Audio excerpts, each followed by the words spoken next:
ഒരുപക്ഷെ അന്നത്തെ ആ പടങ്ങൾ ഇപ്പോൾ തമിഴിലേക്ക് റീമേക്ക് ചെയ്താൽ വിജയിക്കുന്നു തോന്നുന്നുണ്ട്. പല സിനിമകളും ചെയ്തു കഴിഞ്ഞതാണ് അവിടെ. പല സിനിമകളും എൻ്റെ പല സിനിമകളും വേറെ ആൾക്കാർ ചെയ്തു കഴിഞ്ഞതാണ്, ഹിറ്റായിട്ട് ഓടിയ പടങ്ങളാണ്. പക്ഷേ അവിടെ പോലും ആ സിനിമകളൊന്നും ഇനി ഏൽക്കത്തില്ല.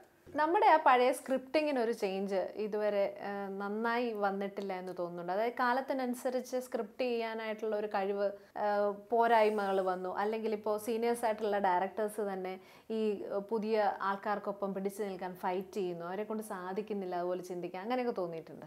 സ്ക്രിപ്റ്റിങ് വലിയ പ്രോബ്ലം തന്നെയുണ്ട്. എനിക്ക് തോന്നുന്നു ഡയറക്ടേഴ്സ് തന്നെ സ്ക്രിപ്റ്റ് എഴുതി സിനിമ ചെയ്യുന്നതാണ് നല്ലത്. എഴുതി സംവിധാനം ചെയ്യുന്ന ഡയറക്ടറുടെ കാലഘട്ടം വരുമ്പോഴേക്കും നല്ല അത്തരം മോഡേൺ സിനിമകൾ ഉണ്ടാവും. എഴുത്തുകാരനൊരാളും സംവിധായകൻ വേറൊരാളാവുന്നത് ഒരിക്കലും ശരിയാവാത്തൊരു കാര്യമാണ്. ഇപ്പോൾ ലേറ്റസ്റ്റ് ആയിട്ട് ഇപ്പോൾ കുറേയധികം യുവ സംവിധായകർ വന്നിട്ടുണ്ട്. പല പുതിയ പുതിയ പടങ്ങൾ, അവരുടെ പടങ്ങളൊക്കെ ഈ പറഞ്ഞ പോലെ കുറച്ച് അശ്ലീലമൊക്കെ ചേർത്തിട്ടാണെങ്കിലും വാക്കുകളൊക്കെ ആണെങ്കിലും ഹിറ്റായിട്ടൊക്കെ പോകുന്നുണ്ട്. 25-50 ദിവസങ്ങളൊക്കെ കഴിഞ്ഞ് പോകുന്നുണ്ട്. അവരെക്കുറിച്ച് എന്ത് തോന്നുന്നു? എനിക്ക് പറയാനുള്ളത് ഇത്രയേ ഉള്ളൂ. ഈ പറഞ്ഞ പുതിയ ഡയറക്ടേഴ്സിൽ നല്ല പ്രത്യേകത ഉള്ള രീതിയിൽ ഫിലിം എടുക്കാൻ കഴിവുള്ളവരുണ്ട്. പക്ഷേ ഈ നേരത്തെ പറഞ്ഞ പോലെ അനാവശ്യങ്ങൾ വിളിച്ച് പറയുന്നതാണ് പുതിയ സിനിമയെന്ന് ചിന്തിക്കുകയാണെങ്കിൽ അത് തെറ്റാണ്. ഈ അനാവശ്യങ്ങളൊന്നും ഇല്ലാതെ തന്നെ പുതിയ തരം സിനിമകൾ ചെയ്ത കുറേ ഡയറക്ടേഴ്സുണ്ട്. അവരോട് എനിക്ക് ബഹുമാനമുണ്ട്, സ്നേഹമുണ്ട്. അവരായിരിക്കും ഒരുപക്ഷെ ഭാവിയിൽ മലയാള സിനിമയിലെ ഏറ്റവും മികച്ച സംവിധായകരായി മാറാൻ പോകുന്നത്. കാരണം അവർ ഈ തെറിവിളിയിൽ വിശ്വസിക്കുന്നില്ല, അവർ മേക്കിങ്ങിലാണ് വിശ്വസിക്കുന്നത്. എടുത്തു പറയുന്ന പേരുകളുണ്ടോ സാർ? പേര് അങ്ങനെ ഞാൻ പറയാൻ പാടില്ല, കാരണം ഞാൻ ഈ സിനിമ കൊണ്ട് ജീവിക്കുന്ന ആളാണ്. ഞാൻ സിനിമയിൽ നിന്ന് ഔട്ടായ ആളല്ല, ഞാൻ സിനിമയിൽ കറണ്ടായിട്ട് നിൽക്കുന്ന ആളാണ്. സിനിമയിൽ നിന്ന് ഔട്ടായി വീട്ടിൽ ചെന്നിരിക്കുമ്പോൾ വേണമെങ്കിൽ കുറേ പേരെ കുറ്റം പറഞ്ഞൊക്കെ പറയാം, പക്ഷെ അത് പറ്റത്തില്ല. ഇപ്പം ഞാൻ സിനിമയിൽ കറണ്ടായിട്ട് നിൽക്കുന്ന ആളാണ്. അതുകൊണ്ട് എനിക്ക് മാത്രമല്ല, എനിക്ക് പലരുമായിട്ടും വ്യക്തിപരമായിട്ട് അടുപ്പമുള്ളതാണ്. സാറിൻ്റെ ഒത്തിരിയധികം ഹിറ്റ് പടങ്ങളുണ്ട്, സ്ക്രിപ്റ്റ് ചെയ്ത പടങ്ങൾ തന്നെ പലതും ഹിറ്റായിട്ടുണ്ട്. അതിനുശേഷം കുറേയധികം ഫ്ലോപ്സ് സംഭവിച്ചിട്ടുണ്ട്. ഒരുപക്ഷെ ഇത് സാറിൻ്റെ തന്നെ സ്ക്രിപ്റ്റിങ്ങിൽ വന്നൊരു പരാജയമാണോ, അതോ എന്തായിരിക്കാം അത്? സ്വയം ഒന്ന് വിലയിരുത്തിയിട്ടുണ്ടോ എപ്പോഴെങ്കിലും? ഉണ്ട്. സ്ക്രിപ്റ്റിങ്ങിൽ ഇപ്പോൾ ഇന്നാണാ കല്യാണം എന്ന് പറയുന്ന സിനിമയ്ക്കകത്ത് അത് പരാജയപ്പെടാനുള്ള അത് നല്ല മനോഹരമായൊരു കഥയായിരുന്നു. അപ്പം ഈ നിർമ്മാതാക്കൾ എന്ന് പറയുമ്പോൾ നിർമ്മാതാക്കളുടെ കൂടെ ചില പ്രത്യേകിച്ച് ഗൾഫിൽ നിന്ന് വരുന്ന നിർമ്മാതാക്കളുടെ കൂടെ കുറേ ശിങ്കിടികൾ കാണും. അപ്പോൾ അവർ പറയും, സാറേ മറ്റേ നടൻ വേണം കേട്ടോ, ഈ നടൻ വേണം കേട്ടോ എന്നൊക്കെ പറയും. നമ്മളിതുവരെ പറഞ്ഞ് മനസ്സിലാക്കിച്ചിരിക്കുന്നത് ഇങ്ങനെ ഒരു കഥയാണ്, പുതിയ ആൾക്കാരാണ് ഹീറോ ഹീറോയിൻ, അപ്പോൾ ആ കഥ ഇങ്ങനെയാണ് സഞ്ചരിക്കേണ്ടത്, ഇതിനകത്ത് ആവശ്യമില്ലാത്ത ഒന്നും പാടില്ല എന്നൊക്കെ പറഞ്ഞ് പിടിപ്പിച്ചാലും നമ്മൾ പിരിഞ്ഞ് കഴിഞ്ഞ ഒരു അരമണിക്കൂർ കഴിയുമ്പോൾ വിളിച്ചിട്ട് പറയും, സാറേ ഈ പടം വിജയിക്കണമെങ്കിൽ ഇപ്പോൾ ഇവരൊക്കെ വേണം കേട്ടോ, അവരെയും കൂടെ ഒന്ന് കുത്തി കയറ്റിക്കൊള്ളണം. അപ്പോൾ സ്വാഭാവികമായിട്ട് നമ്മൾ പറയും, അയ്യോ അങ്ങനെയൊക്കെ ചെയ്താൽ ബാധിക്കും, ആ സിനിമയെ ബാധിക്കും, അയ്യോ അത് പറ്റത്തില്ല കേട്ടോ, അത് ചെയ്തോളണം. പിന്നെ നമ്മൾ കുത്തിയിരുന്ന് ഇവർ പറയുന്നവരെയൊക്കെ ഇതിനകത്ത് ഇൻസേർട്ട് ചെയ്യാൻ വേണ്ടി ഒരു എഴുത്താണ്, ആ എഴുത്താണ് സിനിമയെ പരാജയപ്പെടുത്തുന്നത്. അപ്പോൾ ഒരു ഡയറക്ടേഴ്സ് ഫ്രീഡം എന്ന് പറയുന്നത് നമ്മുടെ മലയാളം ഇൻഡസ്ട്രി, ഫിലിം ഇൻഡസ്ട്രിയിൽ നഷ്ടപ്പെട്ടു. ഡയറക്ടർക്ക് ഫ്രീഡം വേണമെങ്കിൽ ഡയറക്ടറെ തൊട്ട് മുമ്പിലുള്ള പടം ഹിറ്റായിരിക്കണം, അപ്പോൾ ഡയറക്ടർ പറയുന്നത് കേൾക്കും. പുതിയ സിനിമയിലേക്ക് വരികയാണെങ്കിൽ 72 മോഡലിൽ എനിക്ക് ഫ്രീഡം ഉണ്ട്. 72 മോഡൽ എന്ന് പറഞ്ഞ പടം പരാജയപ്പെട്ടാൽ അതിൻ്റെ മുഴുവൻ ഉത്തരവാദിത്വം ഞാൻ എൻ്റെ മണ്ടയ്ക്ക് എടുത്ത് വയ്ക്കും. അടുത്ത റേഡിയോ ജോക്കി എന്നുള്ള പടം സ്റ്റാർട്ട് ചെയ്യാൻ പോകുന്നുണ്ട്. അതിനകത്ത് എന്തെങ്കിലും സംഭവിച്ചാൽ ചിലപ്പോൾ സിനിമ പോലും ഞാൻ മതിയാക്കി കളയും. എന്ന് പറഞ്ഞാൽ അതെല്ലാം എൻ്റെ തലയിൽ എൻ്റെ മാത്രം ഉത്തരവാദിത്വമാണ്. ഈ പുതിയ ചിത്രത്തിലേക്ക് പോകുന്നതിന് മുമ്പ് ഒരു കാര്യം ചോദിച്ചോട്ടെ, ഈ സൂപ്പർ താരങ്ങളുണ്ടെങ്കിൽ പടം വിജയിക്കൂ എന്നുള്ളൊരു കാഴ്ചപ്പാടൊക്കെ ഇപ്പം മാറി വരികയാണ്. സൂപ്പർ താരങ്ങൾ ആയി എന്ന് പറയുന്നത് അത് അവരുടെ തെറ്റല്ല.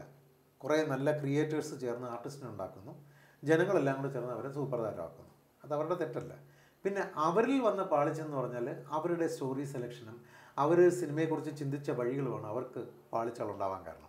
പിന്നെ ഇതൊരു പാളിച്ചയായിട്ട് പറയാൻ പറ്റുമോ? ശരിക്കും പറഞ്ഞാൽ 10-25 കൊല്ലമായിട്ട് മുടിചൂടാ മന്നന്മാരായിട്ട് മലയാള സിനിമയിൽ നിന്നിട്ട് ഇടയ്ക്ക് 2 പടം പൊട്ടി അല്ലെങ്കിൽ ഇച്ചിരി ഔട്ടായി പോകുന്നതിന് അതിനകത്ത് എന്താ കുഴപ്പം? ഇത്രയും കൊല്ലമൊക്കെ ആർക്കാ നിൽക്കാൻ പറ്റുക? പണ്ടൊരു പ്രേം നസീർ കഴിഞ്ഞ് കഴിഞ്ഞാൽ പിന്നെ ആർക്കാ ഇത്രയും കൊല്ലം നിൽക്കാൻ പറ്റിയത്?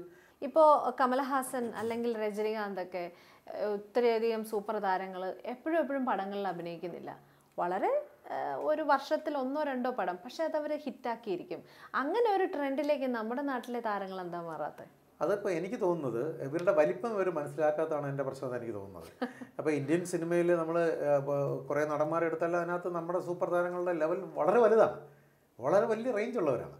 അപ്പോൾ എനിക്ക് തോന്നുന്നത് ഈ പറഞ്ഞതുപോലെ വളരെ ഡിഫറെൻ്റ് ആയിട്ടുള്ള സിനിമകൾ സെലക്ട് ചെയ്ത് വർഷത്തിൽ 1-2 പടം ചെയ്യുകയാണെങ്കിൽ എനിക്ക് തോന്നുന്നു ഇനിയും 10-20 വർഷമൊക്കെ ഇവർക്ക് ഇവിടെ കീഴടക്കി കൊണ്ടുപോകാൻ പറ്റുമെന്നാണ് എൻ്റെ വിശ്വാസം. അത്രയും റേഞ്ച് ഉള്ളവരാണ്, ഫിഗർ ഉള്ളവരാണ്, ടാലൻ്റ് ഉള്ളവരാണ്. ഇപ്പോൾ സാറിനെ പറ്റി പറഞ്ഞാൽ സിനിമ ഇൻഡസ്ട്രിയിലേക്ക് വരുമ്പോൾ കോടമ്പാക്കത്ത് ചാൻസിന് വേണ്ടിയിട്ടൊക്കെ നടന്ന ആ ഒരു സന്ദർഭങ്ങളൊക്കെ ഉണ്ടായിട്ടുണ്ടാവും.